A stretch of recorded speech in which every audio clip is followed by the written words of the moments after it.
Everyday মানে প্রতিদিন নয়। ছোটবেলায় কি তাহলে আপনারা ভুল শিখেছেন? আমিও কি ভুল শিখেছি? এই শব্দটা দেখুন, এভরিডে, এটাও এভরিডে। এটার মধ্যে একটা স্পেস রয়েছে, এটার মধ্যে কোনো স্পেস নেই। তাহলে এটার মানে কি? এটা হচ্ছে একটা অ্যাডজেক্টিভ। অ্যাডজেক্টিভ আমরা তখনই বসাই যখন কোনো একটা নাউনকে ডেসক্রাইব করি। যেরকম এই যে একটা সমস্যা না, ঝিঝি আওয়াজটা, এটা আমার দৈনিক সমস্যা। It is an everyday problem. এই যে আমার জামা কাপড়গুলো দেখছো, এগুলো আমার সাধারণ জামা কাপড়। This are my everyday clothes. তো যখনই আমরা এই এভরিডে বসালাম, এরপর একটা নাউন বসাবো, কেননা এটা হচ্ছে অ্যাডজেক্টিভ। এই এভরিডের মানে কি? এই এভরিডের মানে প্রতিদিন। যেরকম I go to school every day. Simple না? I make videos every day. আমি তাহলে কনফিউশন কেন করছি?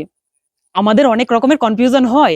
আমরা কখনো এভরিডে লিখে দিই, কখনো স্পেস দিয়ে লিখে দিই, পুরো বুঝতেই পারি না। তো এর জন্য কনফিউশন গুলো দূর করার চেষ্টা করলাম। ভালো লাগলে এক্সারসাইজ গুলো কমপ্লিট করতে পারো।